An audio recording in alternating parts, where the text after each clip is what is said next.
Шындыққа әркімнің ақ бар таласы.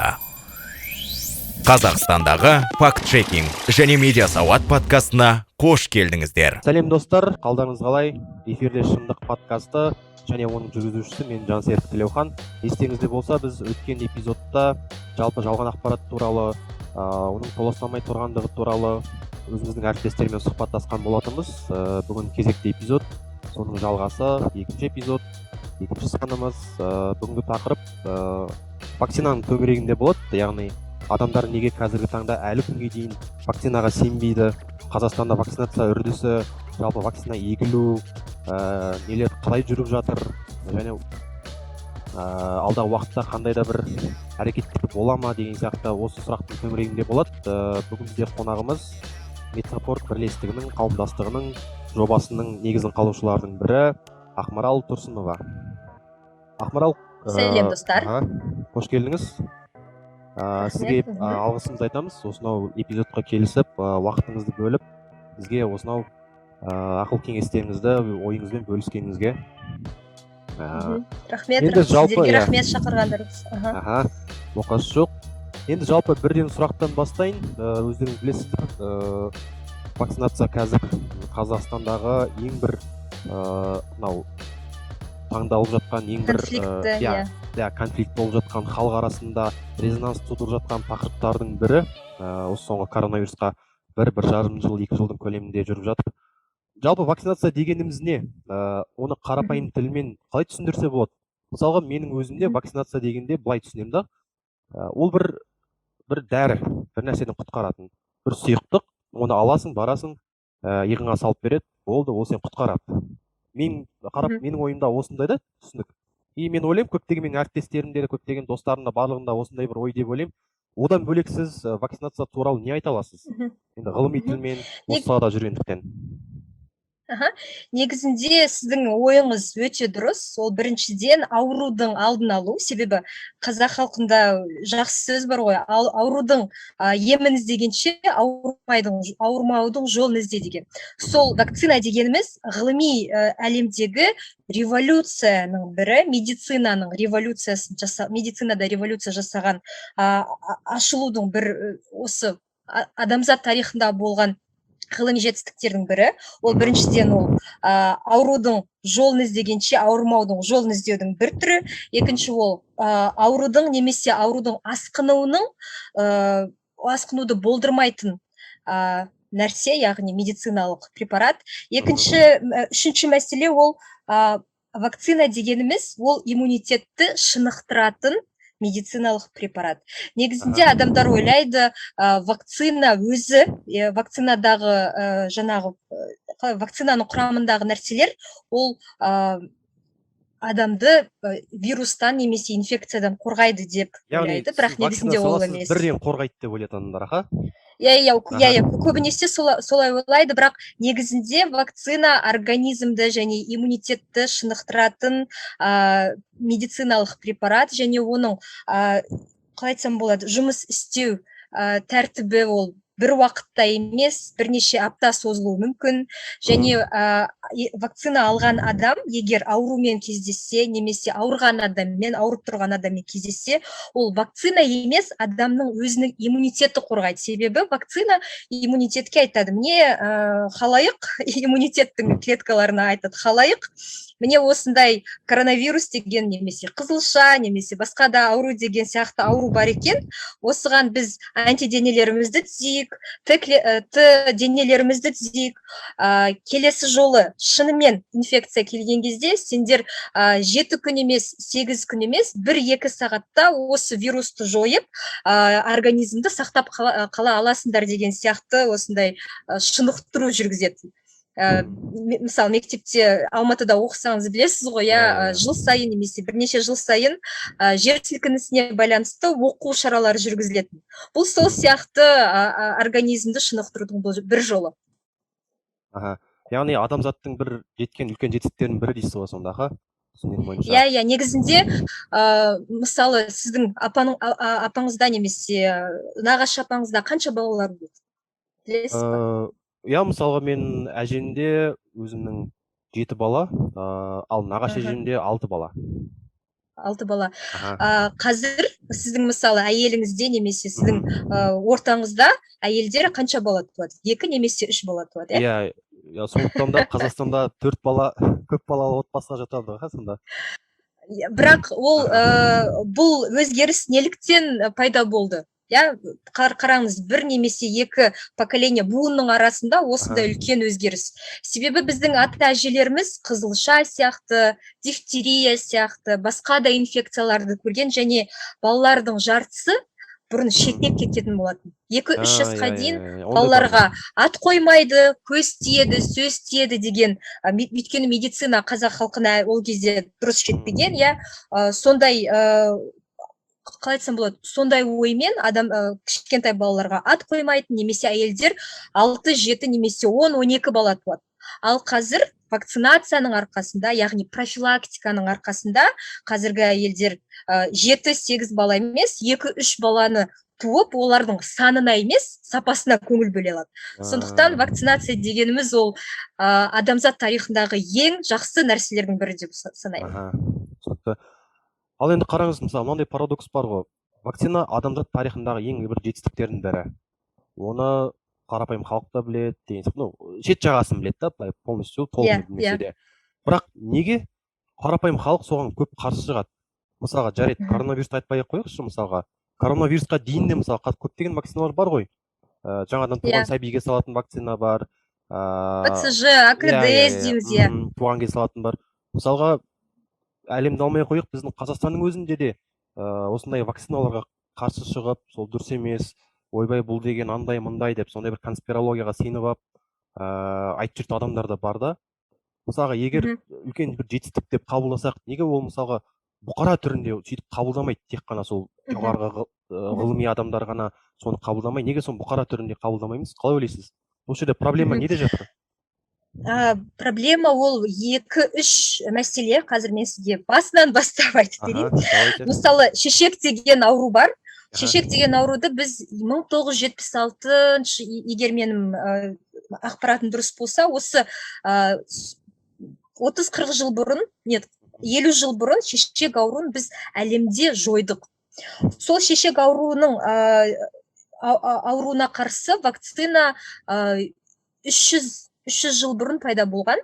Және сол вакцина пайда болған кезде адамдардың реакциясы ол вакцина алған кішкентай баланың басында мүйізі өседі, немесе басының орнына сиырдың басы болады деген сияқты қауесет тарайтын.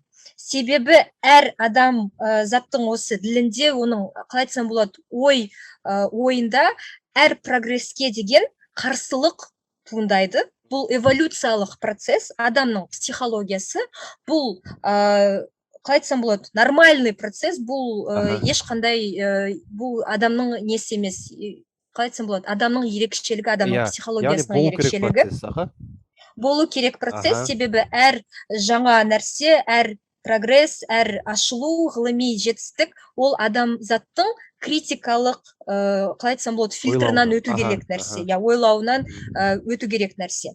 Екінші мәселе, біз медицинаны және ғылымды тек өзін таза түрінде ғана емес, мемлекеттің, қалай айтсам болады, саясаты жағынан қабылдаймыз. Мысалы, біз тарихымызды қарайтын болсақ, осы көп адамдар, қалай айтсам болады, өкінішке қарай ұмытып жатыр. Бізде 94 және 99 жылдар арасында дифтерияның эпидемиясы болды. Қазақстанда, Ресейде, Тәжікстанда.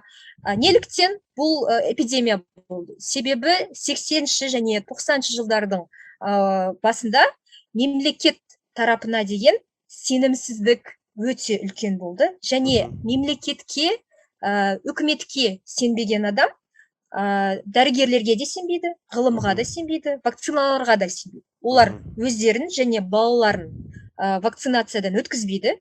Коллективті иммунитет дейміз, сол құлдырап, балаларымыз дифтериямен ауырып, көбісі қайтыс болды. Себебі 30-40 жыл бойы вакцинамен алдын алып жүрген, дифтерияны және басқа ауруларды алдын алып жүрген дәрігерлер дифтерия туралы қазір онша көп білмейді. себебі олардың бас қатыратын мәселелері бар. Ал дифтерия дегеніміз ол бұрын біз мединститутта басында өткен қалай айтсам болады, медицинаның тарихында өткен мәселелердің бірі ғана деп қабылдайды дәрігерлер, себебі медицинада проблемалар көп. Ал егер біз көп ауруларды вакцина арқасында алдын алсақ, неге біз ол туралы көп білуіміз керек деген сияқты. Сондықтан бірінші мәселе ол адамның психологиясы, екінші мәселе ол медицина мен мемлекеттің тығыз байланысы. Яғни, егер мемлекет өзінің саясатын дұрыс жүргізбесе, егер ол мемлекет халықтың сенімін ақтамаса, ғылыми жетістіктердің ешқандай құны болмайды. Қазір сонда айтқым келіп отырған нәрсе ол дәрігерлеріміз, біздің ғалымдарымыз қанша білікті, қанша прогрессивті болса да, қалай айтсам болады, белшесінен коррупцияға байтып жүрген шенеуліктердің арқасында олардың білімі де, олардың істеп жатқан барлық адамзатқа көмектесіп жатқан барлық нәрселерінің ешқандай пайдасы болмайды. Сондықтан осындай нәрсеге біз душар болып отырмыз, вакцинаға сенбеу деген. Яғни, мысалға ойлап қарасақ, қазір бізде әлемге оралмай қояйық, тағы да біз қарапайым бізді алайықшы. Қазіргі таңда бізде статистика бойынша 33, өтірік айтпасам, 32 ма, 33 па сондай халық дозасын алды, яғни 6 миллионға жуық. Енді ол көп емес әрине, өйткені біз вакцинацияны қашан бастадық? Көктемде бастадық па? Содан бері. Бірақ ойлап қарасақ аз да емес болуы мүмкін да. Бірақ енді осы уақыт аралығында мысалға сізге статистика келтірейінші, әлемде де мысалға көптеген нелер болды да, вакцинация үрдіс басталғаннан бері. Мысалға Америка халқының 171 миллион вакцинация салыпты, Индияның 131 дейді, Бразилия халқының 55 дейді да. Ал бұлай адам басына шаққан кезде процентный соотношение қарасақ, Біріккен Араб Әмірліктері 84%, Катар, Израиль, мысалға Сингапур 78 дейді. Енді статистика көп қой. Сондайда, яғни бізбен салыстырмалы түрде әлде қайда көп. Яғни екі есе көп деп айтсақ та болады енді былайша айтқан кезде.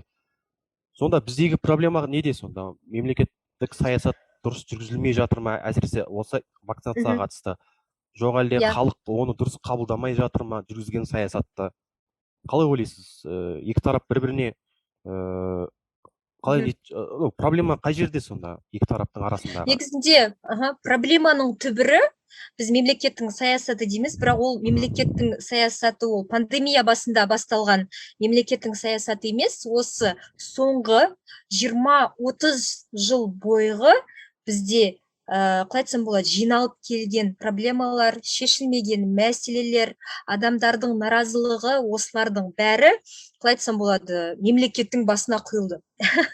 Себебі біздің білім алу жүйесіне көңіл бөліңіз. Біздің мектепте кім мұғалім болып жұмыс істейді? ұбт-дан бал ала алмай қалған, көбінесе, ешқандай университетке түсе алмаған адамдар біздің қазіргі жаңа, қалай айтсам болады, жаңа поколение, жаңа қазақстандықтарды оқытып жүр. Бұл дұрыс па? Дұрыс емес. Бұл проблеманың, қалай айтсам болады, бұл проблема басқа үлкен проблемаларға алып келетін негізінде проблема. Осындай адамдар, яғни білім сапасының өте аз, таяз болуы, медициналық, мысалы, білімді алайық, медицинаға тоже түсетін адамдардың көбісі ұбт-дан бал жинай алмаған, немесе басқа да проблемамен, яғни грант болғандықтан ғана, медицинаны жақсы көргендіктен емес, немесе адамдарға көмектескісі келгендіктен емес, басқа мотивпен медициналық жоғарғы оқу орындарына түсіп жүрген адамдар. Бұның барлығы жинала мемлекетке деген сенімсіздік, қалай айтсам болады, нигилизм дейді, орысша, қазақшасын білмеймін, осы құқықтық нигилизмді, басқа адамдарға деген сый көрсету, сондай сияқты нәрселердің жойылуына алып келеді. Сондықтан осы проблемалардың түбіріне қарасақ, негізінде яғни түбірі ортақ. проблемалар. түбірі ортақ. Аха. Яғни пандемия болмаса, басқа үлкен кризис болса да, біз осындай проблемалармен күресуші едік. Себебі әр мемлекеттің тұғыры, әр мемлекеттің түбі ол осы адамдардың арасындағы білім және ілім. Яғни біз қаншама экспо жүргізсек те, басқа да нәрсе жүргізсек те, егер біздің мектептерімізде мұғалімдер ОБТ-дан бал алмай жүрген адамдар болса, оның ешқандай пайдасы болмайды. Сондықтан осы білім саясаттың мемлекет тарапынан жүргізіліп жатқан саясаттың ең үлкен проблемасы 30 жыл бойы білімге деген үстірт қарау. Сондықтан қазір мен мысалы, қалай айтсам болады, биологиядан ешқандай хабары жоқ адамға вакцина туралы мен қалай түсіндіре аламын? Мысалы, мен ерікті ретінде, себебі ол биологияны мектепте 8-ші сыныпта адам организмін, қалай айтсам болады, оқып бастаған кезде, оны биологиядан еш хабары жоқ, мұғалім оған сабақ оқытқан. Мен оған қалай вакцина туралы түсіндіріп бере аламын. Себебі, мысалы, туылу кезіндегі иммунитет, мысалы, оның ашылуына бір 10 жылдан ғана асты. Яғни, олардың бәрі біздің мектептегі программада жоқ. Енді мен оларға сол туралы айтатын болсам, олар маған айтады, сен ойыңнан ойлап тапқан нәрселерін қосып алдың, сен ешқандай нең жоқ. Яғни, осының бәрі, қалай айтсам болады, адамдардың арасындағы түсінбеушілікке алып келеді. Мысалы, әлемде бірнеше зерттеулер бар, функционалдық сауаттылық деген. Қазақстан функционалдық сауаттылық бойынша әлемнің соңғы 30 елдердің қатарына кіреді. Яғни, ол дегеніміз, әр екінші адам, оның критикалық ойы жоқ, яғни критикалық ой қабілеті жоқ. Екіншіден, ол екі мәтіннен көп тексті оқып түсіне алмайды. Үшіншіден, өзінің ойын басқаларға жеткізе алмайды. Бұл трагедия. Бұл ұлттық трагедия. Егер осындай нәрсені біздің алаштың алыптары осы нәрсені білетін болса, қазақ халқы осындай білімсіз, ілімсіз жүргенін білетін болса, олар, білмеймін, қандай ойда боларын білмеймін, өте ұяламын кейде осыны айтуға. Яғни сонда әрбір адам, әрбір халық, әрбір жеке алған кезде барлығы жоқ дегенде, мысалға кез келген, мысалға вирус болса, коронавирус болса, кез келген тақырыпта, білмеймін, бір белгілі бір білімі, базалық білімі болу керек, фундамент дейміз ғой. Фундамент бол. Мысалы, осы тұста бір не есіме түсті, ана WhatsApp'та да неде де тарап жүрді ғой, Инстаграмда да, есіңізде бар ма? Ойбай, коронавирус деген ол биыл ғана пайда болмапты, мынау 7-ші сыныптың биология кітабында да жүр екен деген. Не бар да? Коронавирус ол енді сол кезде мен де мысалы сол кезде білдім да, коронавирус деген ол білмейсің ғой, ол кезде вирустардың жиынтығы екен да. Ал қазіргі SARS-CoV-2 ол COVID-19-дың жаңа бір түрі, түсінген бойынша сондай екен. Енді ғана білдім да, мысалға. Бізге сондай бір себеп болмаса, біз жүре береміз, мысалға да, білмей да. Сондықтан сіздің ойыңызша білім, ол любой кез келген салада ол маңызды, білу, базалық. Мысалға, егер коронавирус несі келсе, пандемия келсе, халық кем дегенде белгілі бір уақыт аралығында соған базалық білім алу керек. Яғни, қазір мысалы ағылшын интернеттен, қазір осы әлемдік трендтердің бірі, ол hard skill емес, soft skill, яғни білім алуға, жаңа білім алуға деген бейімділік. Себебі біздің әлем 10 жыл сайын, 5 жыл сайын өзгереді, медицина, оның ғылым, басқа салалардың барлығы өте үлкен өзгеріске ұшырайды. Сондықтан, яғни энциклопедиялық білім емес, яғни жаңа білім алу, оған бейімделу, әлемдік проблемаларға бейімделу, қалай айтсам болады, қалай бейімде, адаптация ма? Адаптация мүмкіндігі әр адамның. Бұл өте маңызды. Яғни, біріншіден ол фундамент, екіншіден ол soft skills. Осы екі мәселені егер жіті ұстайтын болсақ, әсіресе қазіргі жаңа Қазақстан, қазіргі жас қазақстандықтар осы екі мәселені жіті ұстайтын болса, бізге ешқандай проблемалар қалай айтсам болады, проблема емес, шешу жоқ, проблема шешілмейтін, азаяды дейсіз ғой. иә, мысалы қараңыз, сіздің шешілмейтін осы проблемалар. айтқан пікірлеріңізден маған мынандай ой келіп жатыр да, сонда біз қарапайым халық кез келген бір проблема жоқса, пандемия болсын, любой болсын, белгілі бір уақыт аралығында соған сай білім жинау керек. Иә, сол бір заман талабымен жүріп отыру керек, иә, қалып қоймай. Ал бізде проблема неде? Халықта мысалға адаптация баяу жүреді. Адаптация баяу жүреді.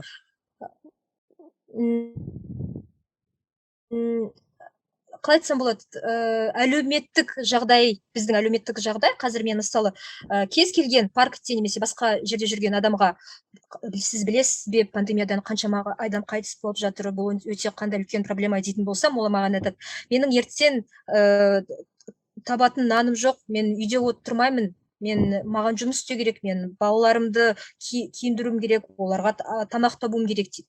Сондықтан осы егер ол кісінің білімі оны үлкен ақша табуға қалай айтсам болады, жеткізсе, оның білімі осындай мүмкіндік ашатын болса, ол менімен бір тілде сөйлеуші еді, иә. Сондықтан осы мен мемлекеттік үкіметке деген айтатын бір претензиямның бірі, қазір қазақстандықтардың әлеумет жағынан ешқандай жағдай болмауы.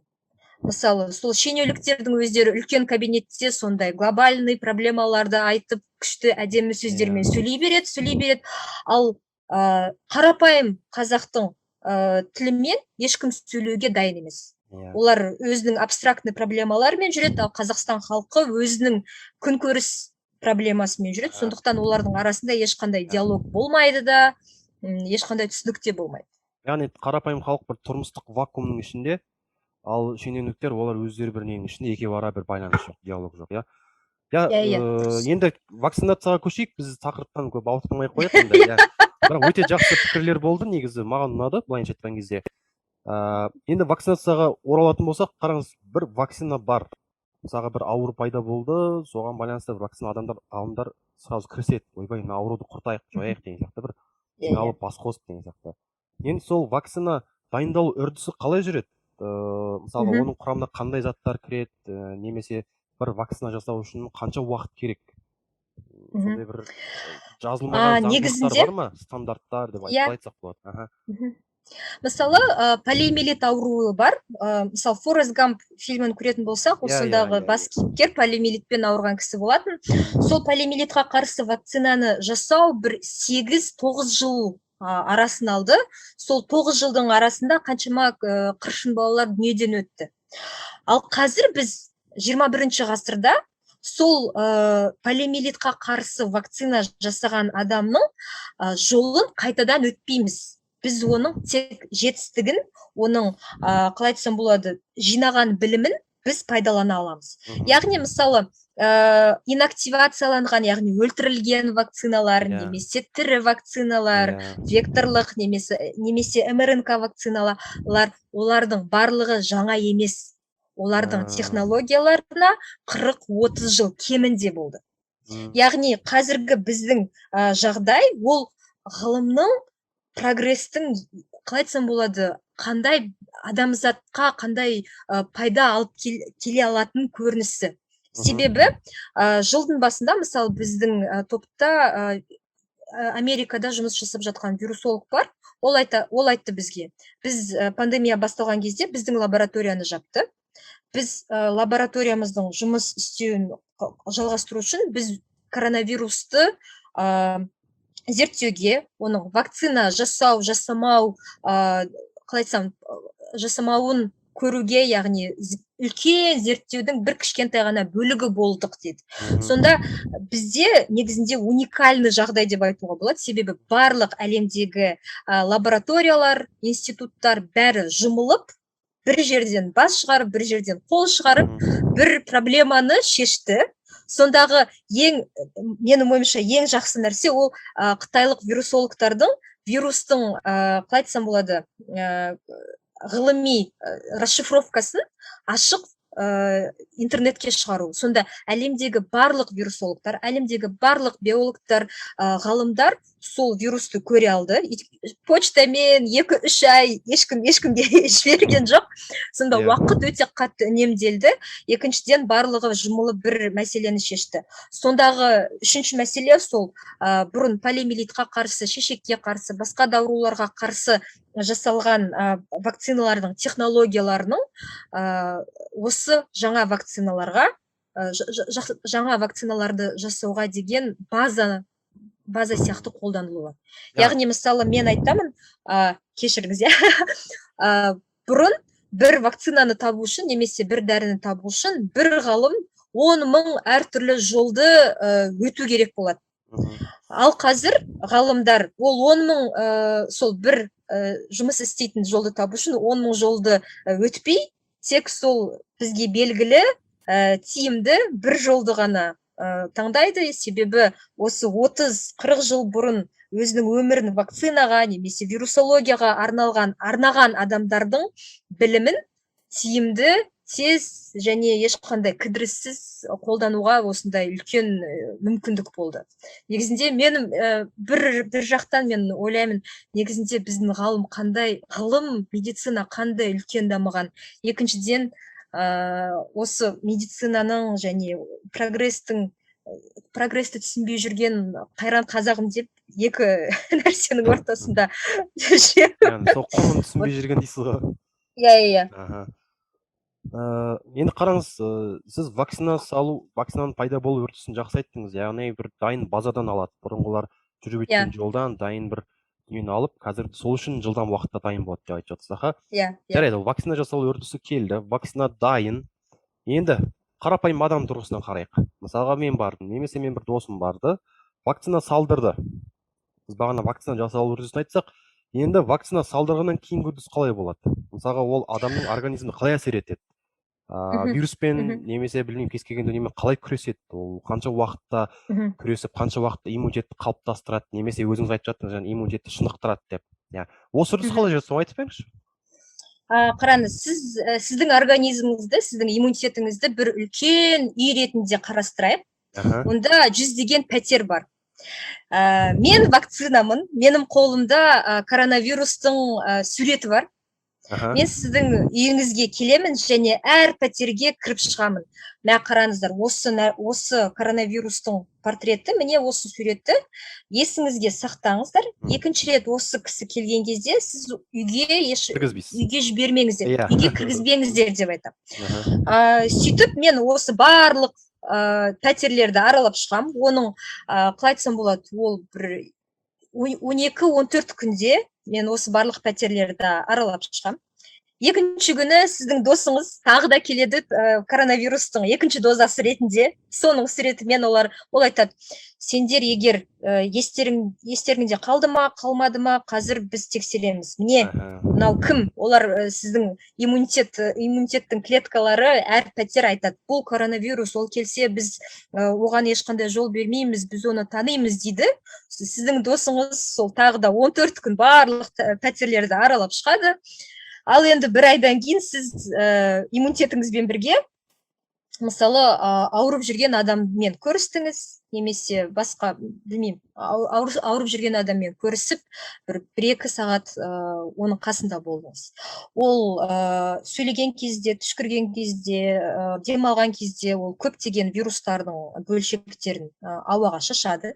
Сіздің мұрныңызбен немесе аузыңызбен сол вирус сіздің организміңізге кіреді, бірақ сол кезде иммунитет айтады, мынау мен бұл кісіні білемін, мен бұл кісі негізінде досымыз емес, біз оны қазір өлтіруіміз керек дейді да, сол вирусты сіздің аузыңыздан және мұрныңыздан ары кіргізбейді.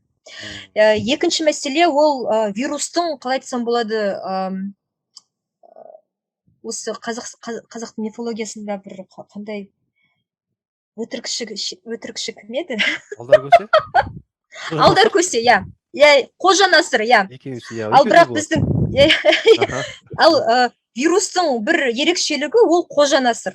Ол адамдарды алдауды өте жақсы көреді. Сондықтан ол бүгін қызыл шапан киіп жүрсе, екінші күні индиялық шапан иә киіп түсіндім. жүреді. Яғни ол уақыт өте келе дамып отырады дейсіз ғой Иә, аға. иә, уақыт Мысалға өте келе, қазіргі біздің айтып отқан ана дельташтан дей ма, вариант дей ма, иә, солар иә, сол иә, бағана алдар көсеннің құйтырқы әрекеттерінің бір несі ғой аға сонда. иә. Сол мутациялар, мутация арқасында ол қожа насырдың шапаны өзгереді. Сол өзгерген кезде мысалы 100 пәтердің 30 пәтері сол коронавирусты Алданып қалады. таниды. Таниды. Жоқ, ол Аха, таниды, соны аха. кіргізбейді. Ал 70% ойлайды, бұл кім бұл, көрдім ба, көрмедім ба деп кідіріп жатқан кезде қожа насыр барлық үйге кіріп, қымыздың бәрін ішіп, еттің бәрін жеп, сөйтіп организмді алдап кетеді. Дәрігерлер мен ғалымдардың Қазақстан халқына немесе әлем халқына айтары ол вакцинация жаппай болу керек. Яғни біз қожа насырға әр организмге кіріп шапанды өзгертіп адамдарды алдауға бөгет болуымыз керек. Ол бөгет ол әр адамның сол организмінің коронавирус не екенін білуі. Егер вакцинация алмаған адамдар көп болса, қожа насыр барлық организм үйге кіріп, адамның организмін қалай алдау керек екенін жіті түсініп алады. Сондықтан неге мысалы вакцина алған адамдар кейде ауырады? Себебі осындай дельта арқасында, альфа арқасында біздің организміміз кішкене алданып қалады. Мен мысалы вакцина алдым, бірінші болып осы сәуір айында вакцина алдым, бірақ осы 2 апта бұрын ауырып шықтым.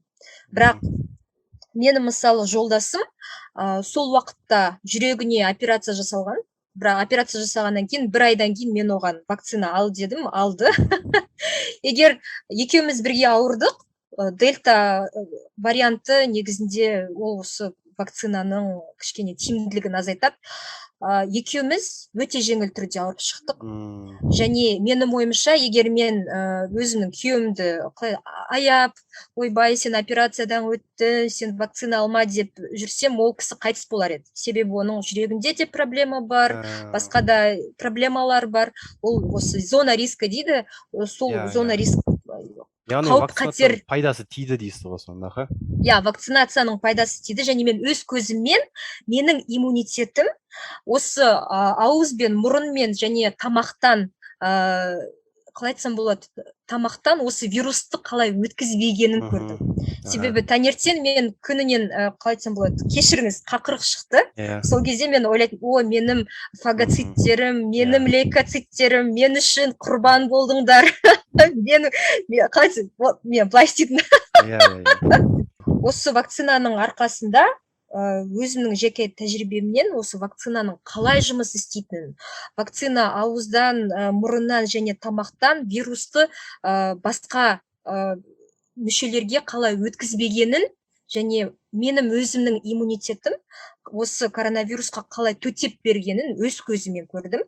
Егер мен немесе менің күйеуім вакцинасыз ауыратын болсақ, біз екеуміз, мен стресс бар, мен қайтсын болады, ұйқыға уақыт жоқ, ештеңкеге уақыт жоқ. Күйеуімнің өзінің проблемалары бар, біз больницадан бірақ шығар едік. Ал біз больницада жатқан кезде, мысалы, инфарктпен ауырған, немесе диабеті бар, немесе жасы келген апа мен атамызға стационарда орын жетпеуші еді. Сондықтан вакцинацияның қалай айтсам болады, бір мақсатының бірі ол осы денсаулық сақтау жүйесіне үлкен нагрузка тигізбеу.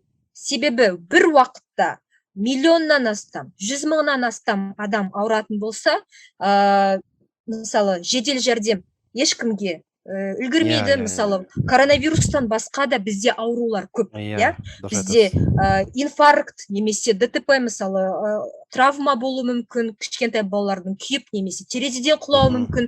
Олардың барлығына денсаулық сақтау министрлігінен және денсаулық сақтау жүйесінен үлкен резерв керек. Ал коронавирус ол бір проблема, осы басқа ауруларды тез және тиімді емдеуге, қалай айтсам болады, коронавирус дегеніміз осы басқа ауруларды, басқа травмаларды тез, тиімді және жедел емдеуге кедергі болатын проблемалардың бірі. Енді қараңызшы, мысалға мен де вакцина алдында, ол мен қарапайым өз басымнан айтайын, мен вакцина алғаннан кейін мен күндіз жақсы жүрдім да, и кешке түнде температура шықты, ыстық шықты, сондай болды да. Бұл дұрыс. Мысалға оны қалай түсіндірсе болады? Мысалға мен де соны түсінбедім да. Біреу айтады, ауырған жақсы дейді. Ойбай, ауырсаң уже сен жақсы саған әсер етіп жатыр. Біреу айтады, жоқ, ауырған дұрыс емес, ауырмау керек дейді ма. Сондай бір әртүрлі пікір тыңдап алғаннан кейін кішкене андай екі ойлы дилеммада қалады екенсің да, қай жақ таңдарын білмей. Мысалға, осы үрдіс қалай жүреді? Вакцина алғаннан кейін ауру жалпы қалай? Дұрыс па, дұрыс емес па? Яғни сен енді қараңыз, мен сүйектерін қақсау деген сияқты. Сүйек қақсау, ыстық шығу адамның қалай айтсам болады, бұлшық етінің ауруы, бұл осы вакцинаның осы мысалы коронавирусқа қарсы белок немесе өз коронавирустың өлген түрінің әр иммунитет пәтеріне кіріп той жасап жатқан көрінісі. Егер бір осындай қалай айтсам болады, осылай айтсақ. Ал негізінде ол иммунитеттің осы вакцина алғаннан кейін иммунитеттің шынығу процесінің бірі.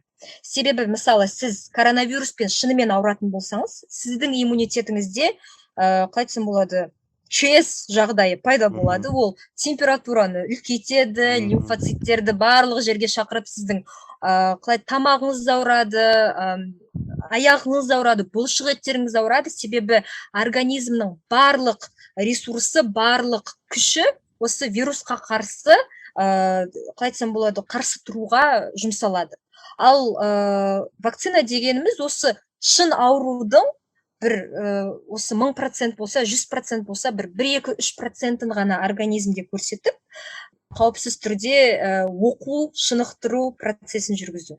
Негізінде ол температураның үлкеюі немесе бұлшық еттің ауруы, бұл өте қалай айтсам болады, күтілетін жағдай. Яғни сізге негізінде дұрыс нәрсе ол, аха. Дұрыс жағдай, иә.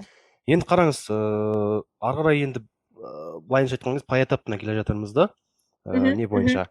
Вакцина салдық, барлығы нормальный, барлығы жақсы болды. Ауырдың или ауырмадың, білмеймін енді. Енді вакцина алғаннан кейін оның қауіпсіздігіне кім жауап береді? Мысалға, енді қараңыз, мысалға ол қорғайды немесе қорғамайды дегенге кім кепіл? Арада бір кепілдік бір нелер бар ма? Мысалға, адамдардың сенбейтін бір тұрғысынан да сол да. Осы тұста конспирология, бағана қастандық теориясы кіріп кетеді да.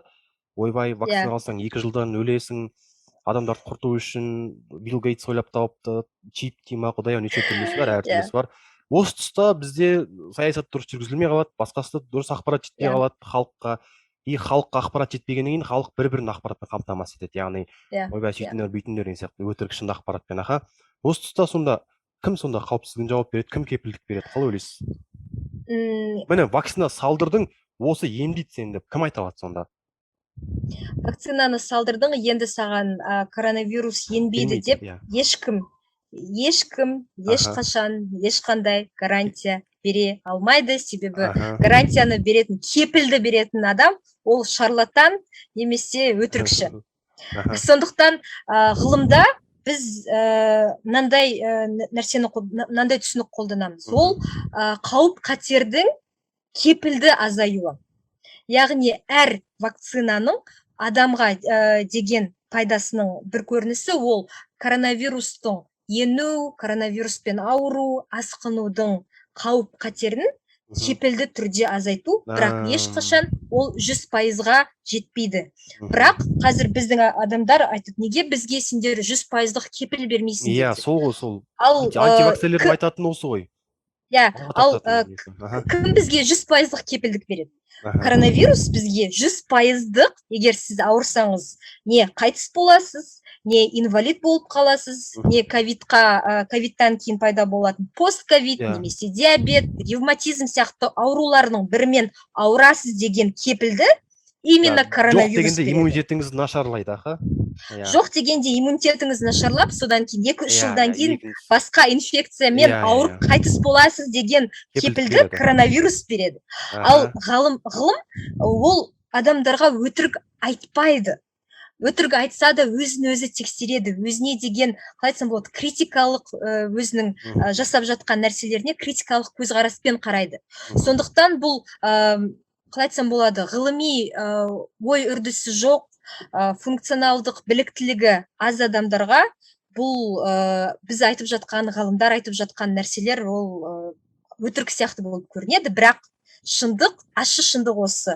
Ғылымда ешқандай кепіл жоқ, тек осы қауіп қатердің азаюына кепіл бере аламыз. Екінші мәселе ол вакцинаның сапасы.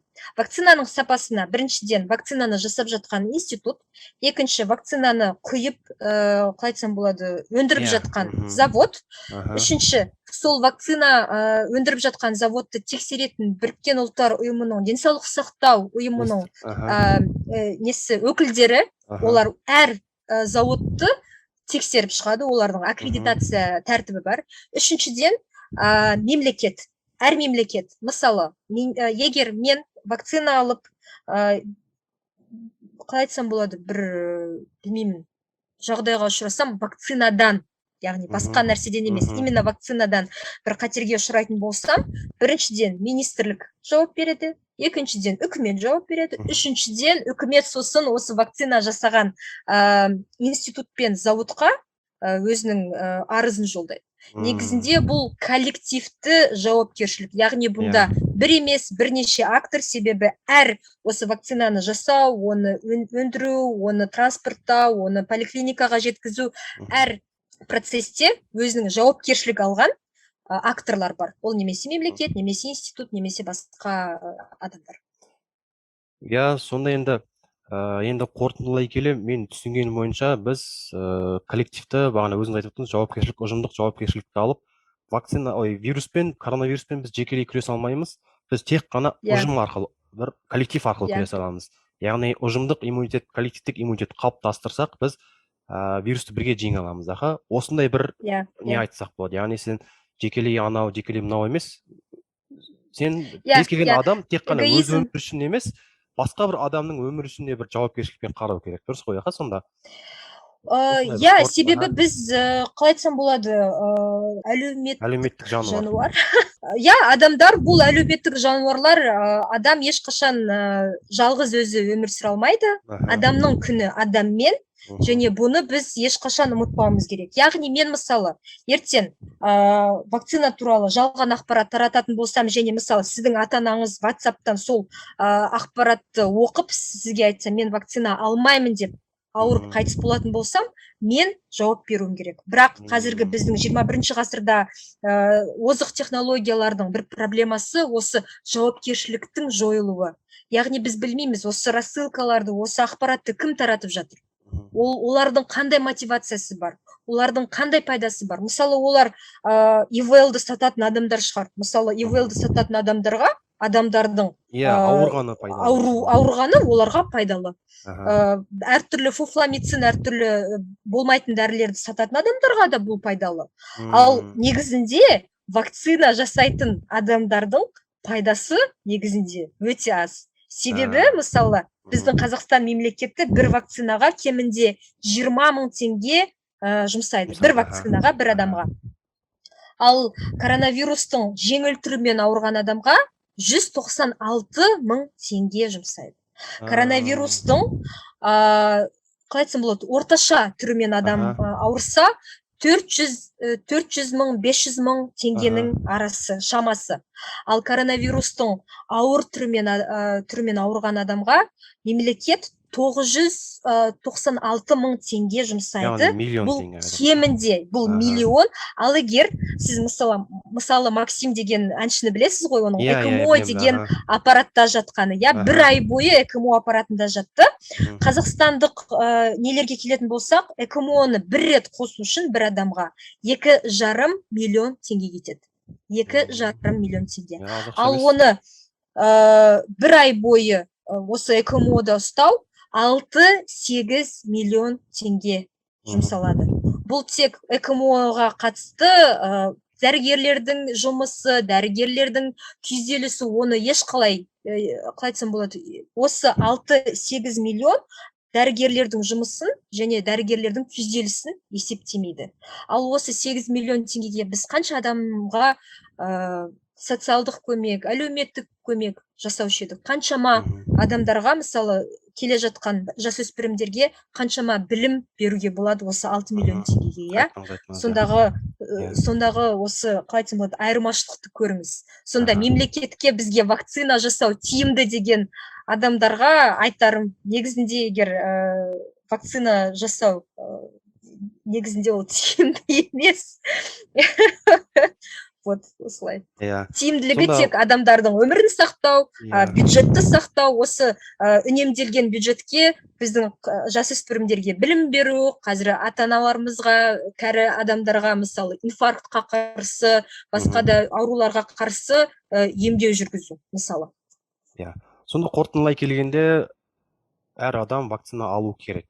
Ол өз өмір үшінде біріншіден, әркім енді өз басын ойлайды ғой біріншіден. Одан кейін қоршаған орта, туыс, жақын, әйелі, күйеуі, таныстар үшінде ол алу керек, яғни жауапкершілікті. Соны сезіну керек, сезініп барып алу керек. Сізге рахмет, Ақмарал ханым, өте бір жақсы, бір құнды дүниелерді қарапайым тілмен, әзіл, қалжың аралас тілмен жеткізгеніңізге. Құрметті достар, әріптестер, осымен біздің екінші эпизодымыз тәмамдалды. Естеріңізге сала кетейік, жобаны Медианет халықаралық журналистика орталығы Конрад Аденауэр атындағы қордың қолдауымен жүзеге асырып жатыр. Бүгінгі бізде екінші эпизодымыз қонағы болған Медсаппорт жобасының ұйымының негізін салушыларының бірі Ақмарал Тұрсынова. Алдағы уақытта бұйырса тағы да жақсы мамандардан сұхбаттасып, сіздерге құнды ақпараттар